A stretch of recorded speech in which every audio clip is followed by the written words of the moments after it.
Do you remember the scenes of November 1989? People hammering at the gates of the Berlin Wall, celebrating with tears, dancing, singing. We were watching live as communism crumbled. At least that's what it seemed. You probably think that Germany is finally reunited, right? Wrong.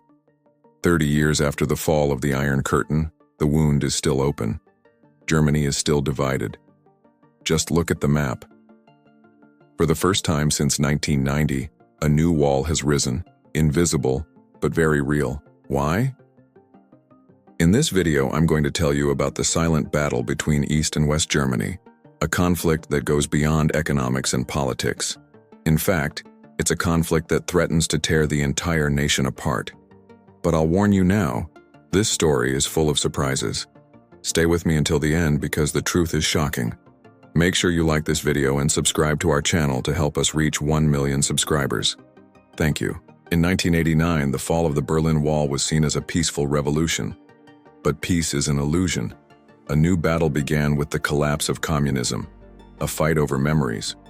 Remember that everything changed overnight. Millions of East Germans awoke in a new world. They were free, yes, but also adrift. Overnight, their currency became worthless. Their savings evaporated. The stores they knew so well were replaced by foreign brands. Suddenly, things that were commonplace in the West, like jeans, Walkman, Coca-Cola, were flooding into East German stores. The transition was chaotic and painful, especially for the older generations. Many people felt like strangers in their own country, confused, offended, and humiliated. So how did they cope with this trauma? With nostalgia, a strange phenomenon known as ostalgie, a mixture of Aussie, Eastern, and nostalgia. In simple terms, it's a longing for the past. But remember, this isn't a yearning for the communist era itself, but a desire for the sense of community, the support network that people felt they had lost. On the other hand, Western Germany was focused on growth, rebuilding, and quickly absorbing the East. However, this integration wasn't done fairly. For example, wages in the East are still 17% lower than in the West. Unemployment is higher. Schools and hospitals are underfunded, public services are overwhelmed. So it's easy to understand why many people long for the past. After the fall of the wall, the German government did try to help. It spent billions reintegrating East Germany, cleaning up contaminated areas, renovating homes, building new highways. But somehow it hasn't been enough. Almost 4 decades later, the gap between the two parts persists, influencing everyday interactions. Have you ever wondered why Eastern Germans tend to be more suspicious of authority, more critical of foreigners, more nostalgic for the past? Well, it's all connected.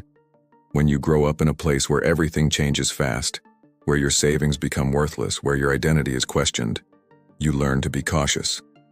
You seek stability, predictability, a connection to the past. That's why ostalgie isn't just a feeling, it's a mindset, a survival strategy. For example, in a survey, almost half of East Germans said they prefer to shop at local markets instead of big supermarkets. It might seem like a small detail, but it's actually a big statement. It means sticking to tradition, relying on familiar brands, avoiding foreign products. And the numbers back this up. A study found that East Germans spend 3 times more on ostalgie products than those in the West. And it makes sense, doesn't it? No one wants to throw away their culture, their history, their identity. Not in the UK, not in France, and certainly not in Germany.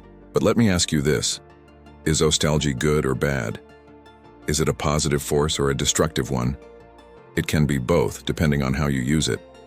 Let's start with the positive aspects. Ostalgie offers people a sense of belonging, a connection to their roots. It allows them to preserve their culture, traditions, values. For example, restaurants serving traditional East German dishes are booming, as are events promoting local crafts, music, literature. It's like a celebration of identity. People are proud of who they are and where they come from. But ostalgie also has a darker side. It can lead to rejection of the outside world, a refusal to integrate, a retreat into the past. For example, some people actively avoid Western products, whether it's food, clothing, technology. They stick to what's familiar, what's safe, what's comfortable. This limits opportunities, restricts choices, slows down progress. And let's be honest, it's hard to break free from the past when you're surrounded by reminders of it everywhere you go. I'll give you an example. Take a stroll through Dresden, Leipzig, or Erfurt, and you'll notice posters, t-shirts, keychains, refrigerator magnets with the Stasi logo, that infamous secret police organization from East Germany. Maybe you'll laugh and think, how absurd. But for many, it's a sign of protest, a way to poke fun at the past, but also a way to feel connected to it.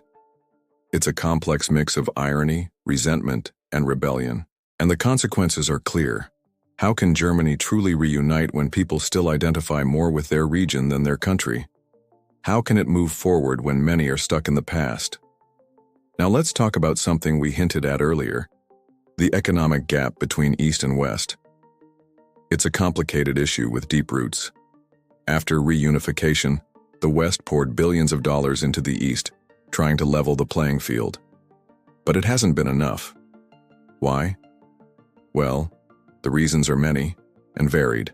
For example, after reunification, many skilled workers in the East left for the West seeking better opportunities, leaving the East with fewer qualified workers. Additionally, the economic structure in the East was primarily focused on heavy industry, mining, steel production, which declined after reunification, causing unemployment and poverty. So the economic gap continues to be a sore spot. It affects daily life, shapes people's minds, influences their choices, and the numbers tell the story. In 2023, average wages in the East were around 86% of those in the West. Unemployment rates are nearly double, and poverty rates are 50% higher. It's a stark contrast that fuels resentment, mistrust, and division. So what does this mean for Germany's future? Is it doomed to remain divided forever, or can it find a way to heal the wounds of the past? Well, the answer isn't easy. It requires understanding, patience, and above all, dialogue.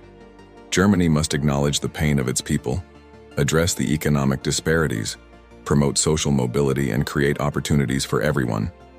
Only then can it hope to close the silent wound that continues to bleed. And here's the final twist. Germany isn't alone in this struggle. Many countries face similar challenges, especially those that have undergone significant political or economic changes. For example, after the fall of communism in Eastern Europe, many countries faced similar issues of identity loss, economic hardship, and social division. The same goes for nations recovering from war or conflict. So Germany's journey is a lesson for all of us. It shows us the importance of preserving cultural identity, ensuring economic fairness, and promoting social cohesion in times of rapid change. It reminds us that progress isn't just about material wealth, but also about human dignity and respect. So what can we learn from Germany? How can we ensure that our societies don't succumb to division and resentment? Well, it starts with each of us. We need to embrace diversity, promote empathy, and advocate for justice. We must recognize the value of every individual and work towards creating a better future for all. Let me leave you with the words of Nelson Mandela, who said, "Forgiveness is not for the person who did us wrong, but for ourselves, to release the bitterness and hatred we carry in our hearts." Thank you for staying until the end. Remember, history isn't just about dates and facts. It's about understanding the present and shaping the future. Subscribe to our channel and join our mission to make history more engaging and accessible for everyone. And don't forget to share this video with your friends. Until next time. Attention. Pay very close attention. I'm about to show you something incredible in the next 3.1 seconds. Do you want access to Google certification methodology where you can earn $3,000, $5,000, $10,000, or even more? It's a methodology that very few people know about, a true blue ocean opportunity. Many people are making excellent money with this approach. Remember, this is not easy money. Easy money doesn't exist. This is something Google itself offers, and very few people are aware of it. Anyone can apply this methodology. We present the entire process in an ebook. It's something that has high demand in today's market. A huge opportunity, and you don't need to sell courses or anything like that. Plus, you can do everything from home. The original price of the ebook is $147, but you'll only pay half that, which is $73. Actually, you won't even pay that. The price you'll pay is just $9.97. It's practically free considering the value you're getting, and you'll also get an amazing 100% free bonus. And your risk is zero. because after your purchase, you still have a 7-day guarantee to ask for your money back. We give you access to all the content and the bonus, and you still have the guarantee to get your money back. Hurry and get the ebook at this promotional price, as it could go up at any moment. Click the link in the first pinned comment.